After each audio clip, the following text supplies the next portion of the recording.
Hai media sobat online. Di video kali ini aku mau jawab semua pertanyaan-pertanyaan yang masuk di komen maupun di DM Instagram aku. Nah, di video sebelumnya aku ada bilang ke kalian semua kalau sebelum kalian melakukan pemesanan barang, kalian wajib mempunyai mitra untuk membantu dalam proses pengiriman. Nah, mitra yang aku maksud itu adalah forwarder. Banyak banget nih yang tanya, apa itu forwarder? Terus berapa biayanya, dan juga di mana cari forwarder itu sendiri. Yuk kita simak sama-sama. Jangan lupa untuk subscribe dan juga share, siapa tahu teman-teman kalian juga butuh tayangan ini. Oke, jangan di skip.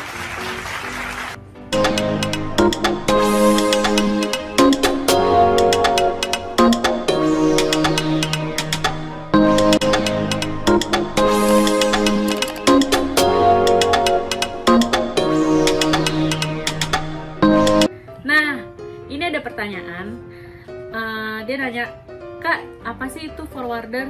Nah, jadi gini, forwarder itu adalah suatu perusahaan, dia tuh bergerak di bidang keagenan yang mengurusi pengiriman maupun penerimaan ekspor maupun impor, seperti itu. Jadi dia bisa dikatakan seperti shipping agen maupun carrier, seperti itu. Terus kalau di konteks ataupun di topik kita, jadi forwarder itu tuh yang mengurusi barang kita dari seller ke gudang dia yang ada di negara pemasok itu. Nah, jadi intinya gini, misalnya kita belanja nih dari Alibaba. Dari Alibaba, misalnya gudang Alibabanya itu di Cina sellernya.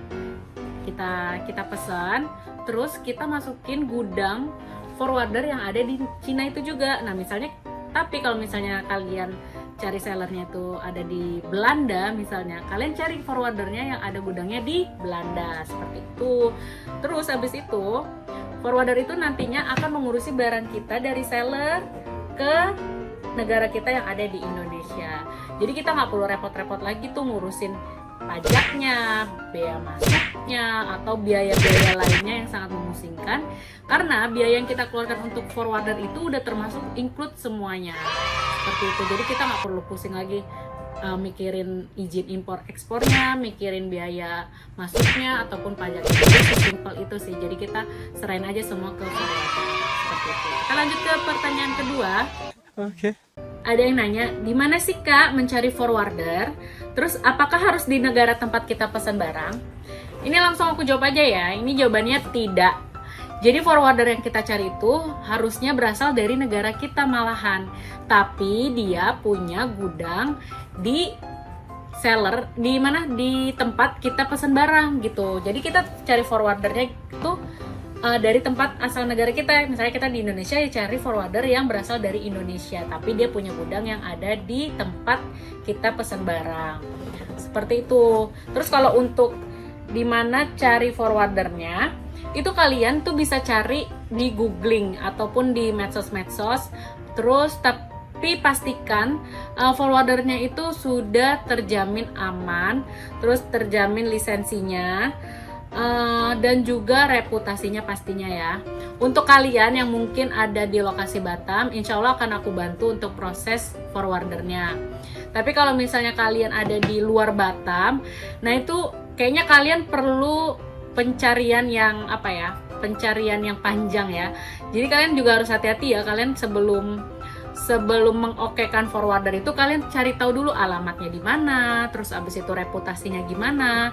Nah itu harus kalian telaah dulu sih sebelum kalian fix pakai forwarder itu. Nah tapi kalau misalnya kalian mau pengirimannya ke Batam, langsung kontak ke aku aja. Oke? Kita lanjut ke pertanyaan selanjutnya. Kak, barang apa saja sih yang bisa diimpor? Terus apakah barang lartas bisa diimpor melalui forwarder? Aku jawab dulu. Kalau untuk barang, kalian tuh bisa order ataupun kirim barang apapun, asalkan barang yang kalian order itu tidak melanggar hukum yang ada di negara kita gitu. Terus sebelum kalian pesan barang, kalian juga tanyakan terlebih dahulu ke forwardernya apakah barang yang kalian pesan itu bisa melalui forwarder yang telah kalian tetapkan. Karena setahu aku masing-masing forwarder itu beda-beda izin barang yang akan mereka masukkan seperti itu. Terus apakah barang lartas bisa diimpor melalui forwarder? Nah, ini aku juga kurang tahu, tapi yang setahu aku kalau barang lartas itu tidak bisa dikirim secara pribadi. Kalau untuk forwarder, makanya tadi aku kasih tahu ke kalian, coba kalian diskusikan aja dulu, kalian tanya dulu ke forwardernya apakah barang ini bisa nggak ya untuk kita masukin gitu, atau kalian bisa nggak ya ngurus barang ini. Jadi sebelum kalian pesan, kalian pastikan dulu ke forwardernya apakah forwarder itu punya izin masuk barang itu ke negara kita, seperti itu. Oke, kita lanjut ke pertanyaan lagi. Ini pertanyaan banyak banget yang nanya ke aku by DM. Dia pertanyaannya gini, Kak, bisa nggak ya kirim barang dalam jumlah sedikit maupun kecil? Terus berapa ya Kak minimal order dari forwarder?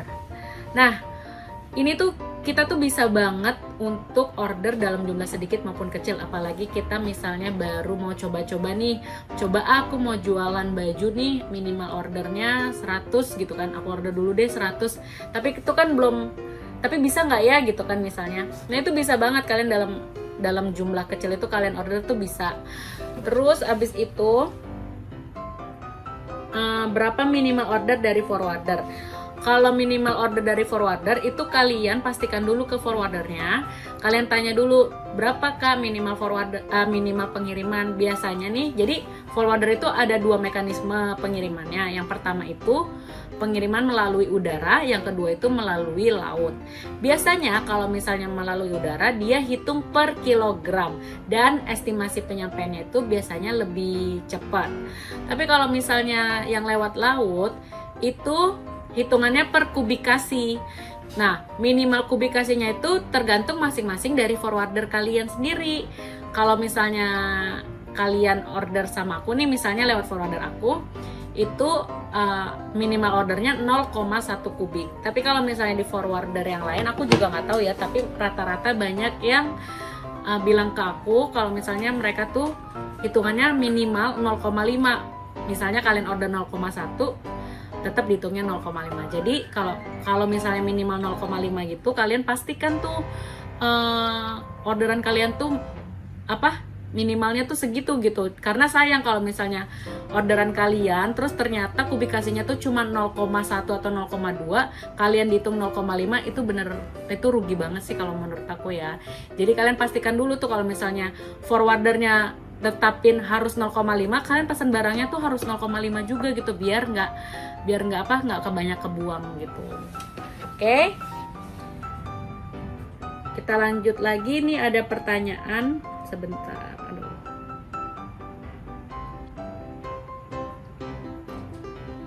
Nah, ini ada pertanyaan, berapa lama Kak barang sampai ke negara kita? Nah, itu yang tadi aku bilang tergantung negara asal barangnya dan tujuannya. Jadi kalau tadi aku bilang lewat laut itu biasanya tuh 2 minggu, itu kalau ke Batam ya 7-14 hari. Kalau ke Jakarta itu biasanya aku dengar dari teman-teman sih sekitar 30 harian. Terus kalau udara, kalau ke Batam itu mungkin bisa semingguan.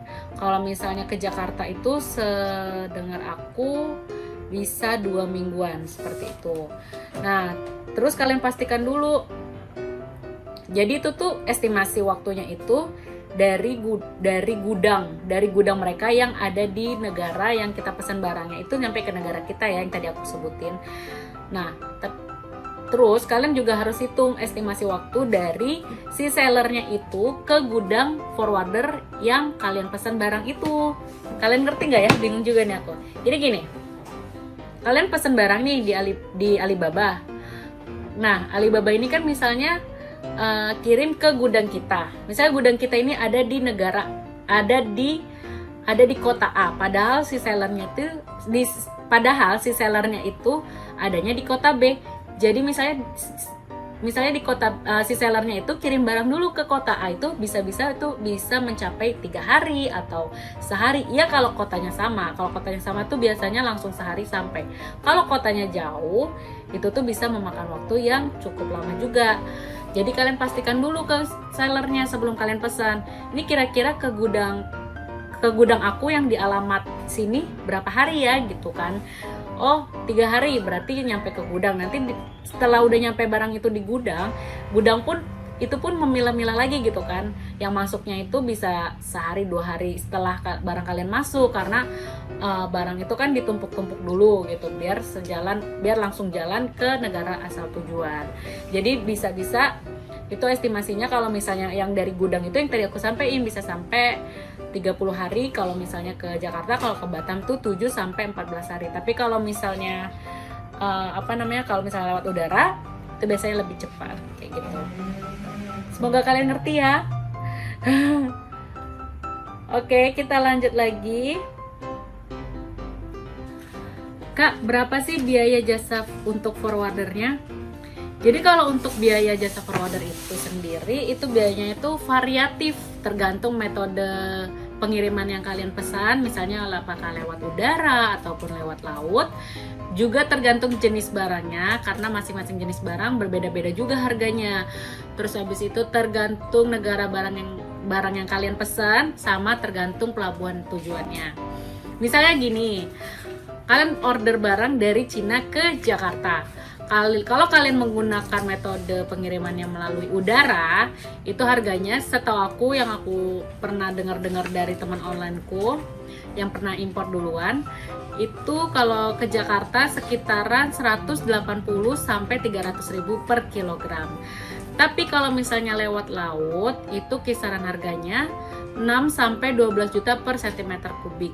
Jadi semuanya itu tergantung dari berat barangnya, jenis barangnya, dan volumenya juga. Seperti itu teman-teman. Jadi sebelum kalian kirim itu juga, kalian pastikan ke forwardernya berapa list harga untuk per masing-masing barangnya itu. Misalnya kalian mau order tas nih, itu biasanya beda harganya beda dengan mau order sepatu. Jadi beda-beda, setiap jenis barang itu beda-beda harganya. Oke, kita lanjut lagi ke pertanyaan selanjutnya. Kak, saya sudah mendapatkan forwarder nih. Terus langkah selanjutnya apa ya, Kak? Nah, kalian minta marking kodenya. Jadi marking kode itu sebenarnya aku udah jelasin ya di video sebelumnya, tapi nggak apa-apa, aku mau jelasin di sini lagi. Marking kode itu adalah kode khusus yang diberikan kepada customer dalam mengirimkan barangnya ke gudang agen. Jadi marking kode itu diberikan dari forwarder gitu. Forwarder yang akan memberikan marking kodenya kepada kita customer, dan sekaligus nanti akan mengirimkan alamatnya juga, alamat gudang yang gudang yang ada di sananya gitu. Misalnya gini, kita pesan barang di Cina nih, nanti dari forwardernya itu akan mengirimkan marking kodenya juga, dan juga alamat gudang yang ada di Cinanya, seperti itu. Kenapa ini benar-benar kode khusus? Karena ini untuk mengurangi resiko barang hilang, ataupun juga ini untuk sebagai identifikasi barang kita, barang si customernya itu sendiri gitu loh. Misalnya nih, contohnya marking code-nya itu Joy garing Widya seperti ini. Nah, jadi Joy-nya itu adalah kode dari forwardernya, tapi kalau misalnya Widyanya itu adalah kode dari barang kita, kode dari customernya itu sendiri, seperti itu. Nah, ini kalian harus benar-benar pastikan kepada seller kalau marking code-nya itu telah dicantumkan di packaging-nya itu ya, packaging barang kalian, di packaging maupun di dusnya itu ataupun di palet, itu wajib banget dicantumkan. Pokoknya kalian harus sering-sering ingetin ke sellernya kalau misalnya marking code-nya itu benar-benar harus ditulis, seperti itu. Jangan sampai nggak ditulis, karena nanti kalau barang hilang itu bisa repot, seperti itu. Lanjut pertanyaan ke berapa nih, aku juga lupa ya. Jadi ada pertanyaan, Kak, apakah forwarder menjemput barang kita dari seller atau seller yang mengirimkan barang ke alamat gudang? Nah, kalau ini sih sesuai dari kesepakatan kalian bersama forwarder. Tapi biasanya kalau aku pribadi, biasanya nih kalau aku minta sellernya kirim ke gudang forwardernya gitu.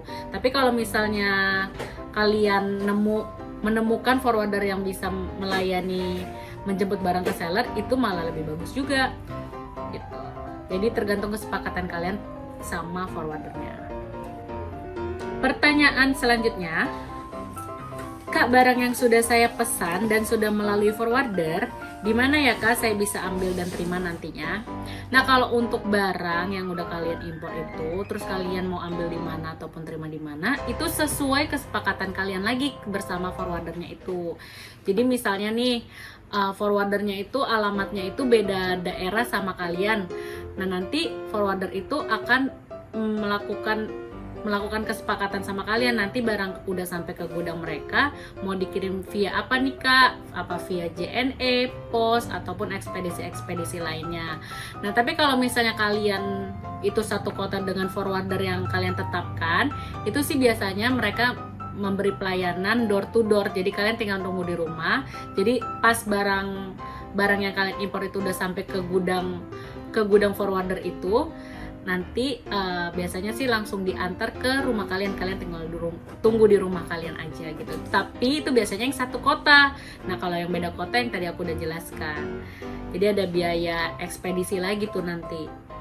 Terus abis itu, oh ya, untuk forwarder itu sendiri yang aku tahu biasanya itu mereka tuh seringnya adanya kalau nggak di Jakarta, di Batam, Surabaya, sama di mana ya, di Medan. Nah, biasanya sih di kota-kota besar. Nah, tapi aku nggak tahu ya untuk sekarang ini, bisa jadi di kota-kota kecil sudah ada jasa forwarder seperti itu. Nah, oke guys, mungkin itu aja pertanyaan-pertanyaan dari beberapa teman, beberapa sobat online aku. Terima kasih banyak banget yang udah mau tanya. Aku seneng banget karena bisa berbagi ilmu, bisa berbagi pengalaman kepada kalian semua, karena menurut aku sharing is caring gitu kan. Terus habis itu aku juga mau ngucapin terima kasih untuk teman-teman yang mungkin udah follow Instagram aku juga ya, udah follow Instagram aku, udah subscribe, aku terima kasih juga. Semoga jawaban-jawaban aku tadi itu bisa memberikan pencerahan bagi kalian yang mau order di Alibaba, mau mencoba impor. Semoga ini bisa memberikan jawaban ya. Kalau misalnya pun ini masih kalian belum puas, kalian bisa langsung deh DM ke Instagram aku. Insya Allah aku jawab satu persatu. Tapi maaf banget kalau misalnya jawabnya lama, karena aku juga ada kesibukan yang lainnya. Seperti itu. Terima kasih pokoknya. Selamat mencoba.